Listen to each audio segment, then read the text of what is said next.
Hi friends, అందరికీ నమస్కారం అండి. ఫ్రెండ్స్, మనకి ఇప్పుడిప్పుడే మరొక బ్రేకింగ్ న్యూస్ అప్డేట్ అయితే రావడం జరిగిందండి. అది కూడా శంషాబాద్ ఎయిర్పోర్ట్లో చుక్కలు చూపిస్తున్న చిరుత అంటూ ఇప్పుడే మనకు ఒక లేటెస్ట్ అప్డేట్ అయితే రావడం జరిగిందండి.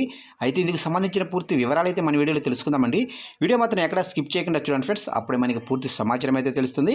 ఇక ముఖ్యంగా వీడియో నచ్చినట్లయితే లైక్ చేయండి ఫ్రెండ్స్. ఇక లేట్ చేయకుండా టాపిక్లోకి వెళ్ళిపోదాం. ఇక్కడైతే చూడండి ఫ్రెండ్స్, ఇక 4 రోజుల క్రితం హైదరాబాద్లోనే శంషాబాద్ విమానాశ్రయంలోనే రన్వే మీద ఓ చిరుత కనిపించింది. దీంతో అప్రమత్తమైన ఎయిర్పోర్ట్ అధికారులు హైలైట్ ప్రకటించారు. అయితే అప్పటి నుంచి చిరుతను బంధించేందుకు ప్రయత్నాలు చేస్తూనే ఉన్నారు. మొత్తం 9 ట్రాప్ కెమెరాలతో పాటు ఒక బోన్ను ఏర్పాటు చేశారు. అయితే రోజు ట్రాప్ కెమెరాలలో చిరుత కదలికలు స్పష్టంగా కనిపిస్తున్నాయి. అయితే కొన్ని రోజుల క్రితం షాద్నగర్లోనూ చిరుత కనిపించింది.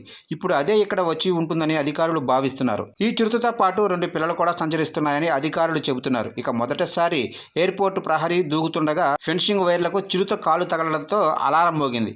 అప్పుడు గమనించగా చిరుత తిరుగుతున్నట్లుగా తెలిసింది. ఇంకా కొనసాగుతున్న వేట.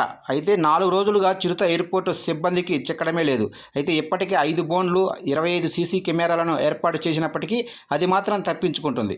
అన్ని ట్రాప్ కెమెరాలలో చిరుత ఉన్నట్లు కనిపిస్తుంది. ఇక దానికి తోడు చిరుతను పట్టుకోవడానికి బోన్లో మేకను ఎరగా కూడా వేశారు. అయితే అది మాత్రం చాలా తెలివిగా బోన్ వరకు వస్తుంది, కానీ అందులోకి దూరటం లేదు.